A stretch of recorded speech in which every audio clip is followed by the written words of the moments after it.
Sir Neb, magandang araw po sa inyo. Sana po ay mapili nyo ang kwento ko.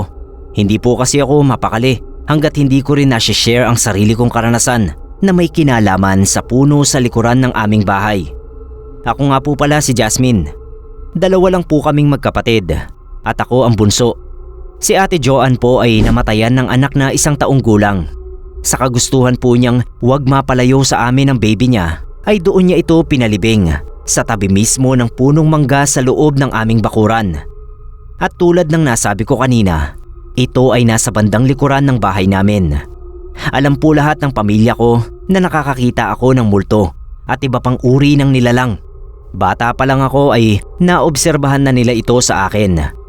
Madalas daw akong may tinuturo sa kung saan ako makakita ng hindi pangkaraniwang nilalang. Ilang araw lang ang nakalipas mula nang mailibing namin si Baby Joshua sa tabi ng punong mangga. Habang nagkakape ako nung gabi ay natanaw ko mula sa bintana ng kusina namin ang tila batang umaali-aligid sa puno. Nagtatatakbo ito paikot-ikot doon. Dahil hindi na bago sa akin ang mga ganoon kaya hindi ko na lang pinansin. Naisip ko si Baby Joshua. Baka kako ito ang batang nakikita ko. Malabo naman kasi ang muka at sobrang bilis lang ng kanyang paggalaw. Mula noon ay palagi ko nang nakikita ang multong batang yon. Hindi ko na lang din sinabi kay ate dahil baka lalo lang siyang malungkot kapag naalala niya yung anak niya.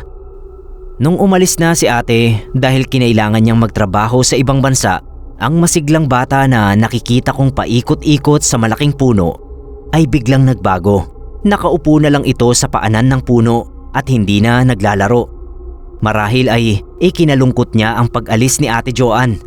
Nagtaka ako, Sir Neb, dahil nung mga sumunod na araw ay hindi ko na ito nakita. Kung bakit ay hindi ko alam. Parang nasanay na ako na nakikita ko siya. Kaya sa tuwing mapapatingin ako sa malaking puno ng mangga ay hindi maaaring hindi ko maaalala si Baby Joshua. Nakakapanghinayang yung nangyari sa kanya. Tingin ko ay sobrang nakaapekto kay ate yung nangyari sa anak niya. Kasi hanggang ngayon, Sir Neb, ay hindi na ulit siya nagkaanak.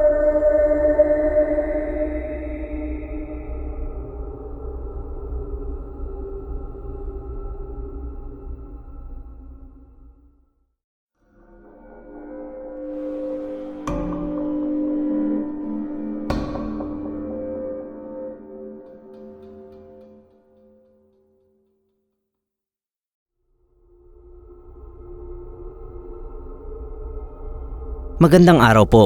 Ako po si Vicente ng Surigao. Isa rin po sa mga avid followers nyo, Sir Neb. Tulad po ng iba ay may kababalaghan din akong karanasan. Ito po ay nangyari noong binata pa ako. Sa harap po kasi ng bahay namin ay may malaking puno. Hindi ko alam, Sir Neb, kung anong pangalan ng punong yon. Hindi kasi pamilyar sa akin yung mga dahon. Parang kakaiba. Kung tawagin nga ng mga kapitbahay namin yon, ay puno ng engkanto. Sabi kasi nila ay may nakakita na raw ng maligno na nakatayo rito. Ang iba naman ay kapre. Pero syempre hindi ko masyadong pinapansin ang mga ganoong usapan dahil lahat naman halos ng malalaking puno ay ginagawa ng issue ng iba. Lalo na para katakutan ng mga bata na gabi na ay nasa kalye pa. Pero isang gabi, Sir Neb, habang naglalakad ako pa uwi, ay bigla na lamang akong nakarinig ng pagsutsot pagtapat ko sa punong yon. Lumingon lang ako at wala naman akong nakita kaya pumasok na ako sa aming bakuran. Bago ako makapasok ng pintuan ay muli kong narinig yung sutsot at sa pagkakataong yon ay parang marami na ito at nagtatawanan pa.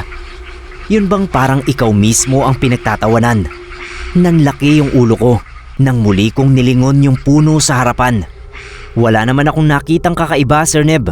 Pero ang mga nakakairitang sutsot at tawanan na yon ay nagpatindig talaga ng balahibo ko. Dahil dinig na dinig kong nanggagaling mismo yon sa puno. Para akong pinako sa kinatatayuan ko habang pakiramdam ko ay maiihi na ako sa takot. Gustuhin ko mang putulin yung punong yon ay hindi ko magawa dahil sabi ng itang ko ay bawal daw. Ilang beses ko pa uling narinig yung nakakatakot na mga tinig na yon na nagmumula sa puno. Pero ang payo ng albularyo sa amin ay huwag ko raw bigyang pansin para hindi ako gambalain ng mga nilalang na naninirahan sa punong yon. Kasi kahit daw siya ay hindi niya matukoy kung mabuti ba ang mga yon o masama.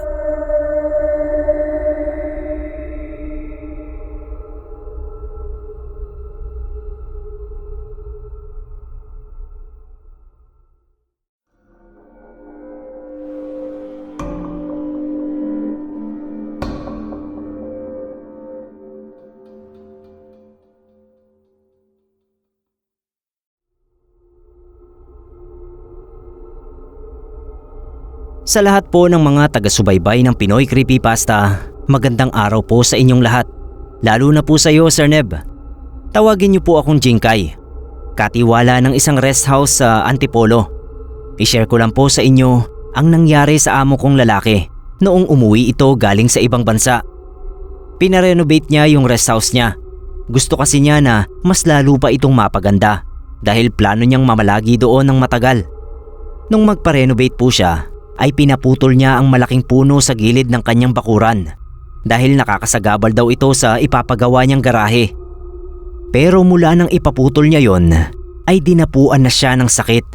Sobrang taas ng lagnat niya pero hindi makita ng doktor ang pinagmumulan nito. May mga inireseta sa kanyang gamot kaya lang ay wala itong naitulong sa kanya. Bukod doon, Sir Neb, napansin ko pa sa amo ko na palagi siyang tumatayo ng matagal sa lugar kung saan nakapwesto dati yung punong pinaputol niya. Sobra akong natakot sa naging gawin ng amo ko. Para siyang wala sa sarili niya. Nakatayo lang at nakatitig sa kawalan. Hindi ko alam kung ilang oras siyang tumatayo roon bago nagpapasyang pumasok uli sa loob ng bahay. Pero maya-maya lang ay lalabas na naman siya at tatayo ulit ng matagal doon. Pakiwari ko ay isa na siyang puno. Nag-alala ako, Sir Neb. Mag-isa lang ang amo ko kaya kaming mag-asawa ang tumawag ng albularyo para patignan ang nangyayari sa kanya. Hindi ako nagkamali ng hinala. Ang nakatira sa punong yon na nawalan ng tahanan ay nagalit sa amo ko kaya pinaparusahan nila ito sa pamamagitan ng pagpalit dito sa punong pinaputol niya. Ginawa nilang tahanan ang mismong katawan ng amo ko kaya madalas ay wala ito sa sarili at hindi nawawala ang lagnat. Nakipag-usap ang albularyo sa mga hindi nakikitang nilalang na yon at nakipagkompromiso na kung ibabalik nila ang katauhan ng amo ko ay papalitan nila ng bagong puno ang winasak nito. Kung hindi papayag ang mga nilalang na ito ay mapipilitan ang albularyo na labanan sila.